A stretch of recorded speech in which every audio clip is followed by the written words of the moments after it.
Hello दोस्तों, उम्मीद करता हूँ कि आप सब खैर वाफियत से होंगे। आज का जो हमारा टॉपिक है ये है मेटालिक करैक्टर के मुतालिक कि मेटालिक करैक्टर क्या चीज़ है। सबसे पहले इसकी डेफिनेशन को देखते हैं कि metals that have tendency to lose electron. आप जानते हैं कि मेटल्स इलेक्ट्रॉन को लूज़ करते हैं, उनकी एक टेंडेंसी होती है, एबिलिटी होती है कि वो इलेक्ट्रॉन को लूज़ कर सकते हैं। मेटल्स की इसी टेंडेंसी या एबिलिटी को हम मेटालिक करैक्टर का नाम देते हैं। Tendency of metals to lose electron is called metallic character. Electropositivity भी इसी मेटालिक करैक्टर को ही एक्चुअली कहते हैं। आप सब जानते हैं कि मेटल्स इलेक्ट्रोपॉजिटिव होते हैं। किस तरह होते हैं कि वो इलेक्ट्रॉन को लूज़ कर देते हैं। फॉर एग्जांपल सोडियम को देख लें, इलेक्ट्रॉन लूज़ करके इलेक्ट्रोपॉजिटिव बन गया। जिंक ने 2 इलेक्ट्रॉन लूज़ करके इलेक्ट्रोपॉजिटिव बन गया। तो मेटल्स की एक टेंडेंसी, उस टेंडेंसी को हम मेटालिक करैक्टर कहते हैं, या इलेक्ट्रोपॉजिटिविटी भी उसी मेटालिक करैक्टर को ही कहते हैं। हमने यहाँ पर मेटल्स के मुतालिक बात करनी है।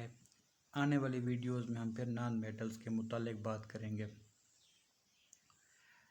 Number of electron lose by an atom is called valency. एक एटम, मेटल्स की हम बात कर रहे हैं ना, कि जब एक मेटल जितने इलेक्ट्रॉन लूज़ करती है वो उतनी उसकी वैलेंसी होती है। फॉर एग्जांपल आप अगर पहले ग्रुप को देखें तो उसमें सिर्फ टेंडेंसी होती है कि एक इलेक्ट्रॉन को वो लूज़ कर सकें, जैसे कि सोडियम, उसके बाद दूसरे जो हैं potassium.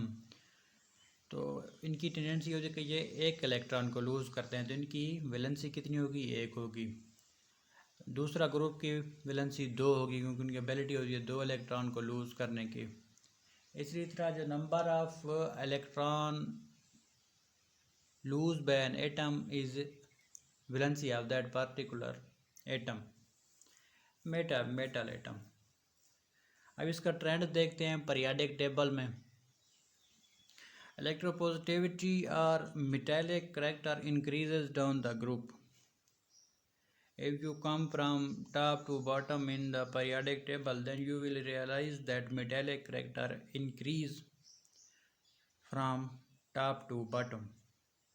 The reason is that कि ऊपर से नीचे नंबर ऑफ शेल्स बढ़ते हैं। नंबर ऑफ शेल्स के बढ़ने से साइज़ ऑफ एटम इंक्रीज़ होता है। जब साइज़ ऑफ एटम इंक्रीज़ होगा तो न्यूक्लियर चार्ज जो इलेक्ट्रॉन फील करता है वो कम हो जाएगा। मतलब कि न्यूक्लियस और इलेक्ट्रॉन के बीच में जो कुव्वत है वो कम हो जाएगी। साइज़ कम हो गया, नंबर ऑफ शेल के इंक्रीज़, साइज़ बढ़ गया नंबर ऑफ शेल्स के इंक्रीज़ करने से, न्यूक्लियर चार्ज डिक्रीज़ हो गया। इसलिए from top to bottom in the periodic table metallic character increases down the group. जब हम लेफ़्ट टू राइट पीरियड्स की बात करते हैं तो मेटालिक करैक्टर या इलेक्ट्रोपॉजिटिविटी कम होती है। उसकी वजह यह है कि जब आप फ्राम लेफ़्ट टू राइट चलते हैं पीरियोडिक टेबल में तो नंबर ऑफ़ शेल्स का इजाफा नहीं होता, शेल्स सेम रह जाते हैं। जितना पहले एक पीरियड है, ठीक है, एग्जांपल जितना इस एटम के शेल्स हैं इसके भी वही शेल्स हैं। Number of shells from left to right in periodic table remain same, in does not increase. तो शेल्स जब इंक्रीज़ नहीं हो रहे तो साइज़ भी इंक्रीज़ नहीं हो रहा। जब साइज़ इंक्रीज़ नहीं हो रहा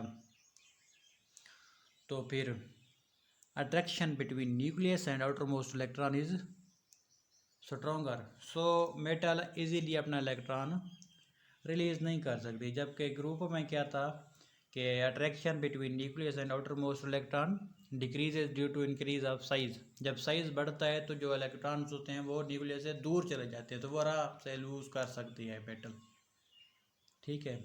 जबकि पीरियड्स में वो जो इलेक्ट्रॉन है वो करीब रहते हैं न्यूक्लियस के, तो वो इजीली लूज़ नहीं हो सकते। इलेक्ट्रोपॉजिटिविटी या metallic character actually depends on ionization energy. किस तरह आयोनाइजेशन एनर्जी पर डिपेंड करती है।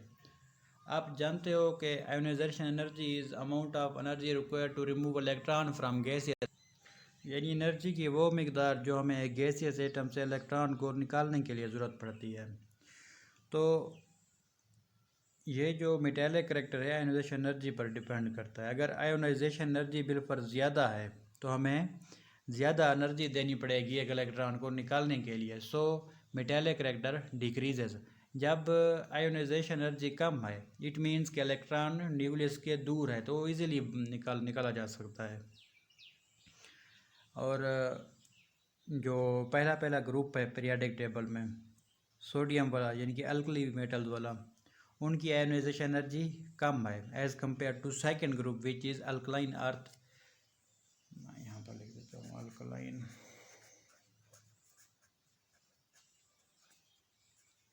अर्थ ग्रेटर देन अल्कली मेटल।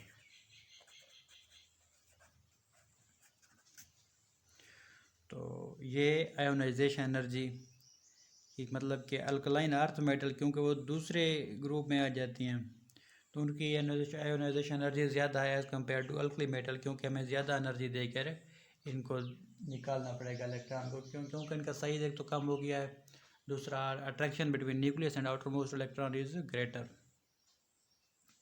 तो ये था हमारा आज का टॉपिक मेटालिक करेक्टर और इलेक्ट्रोपॉजिटिविटी और थोड़ा आयोनाइजेशन एनर्जी का टच था।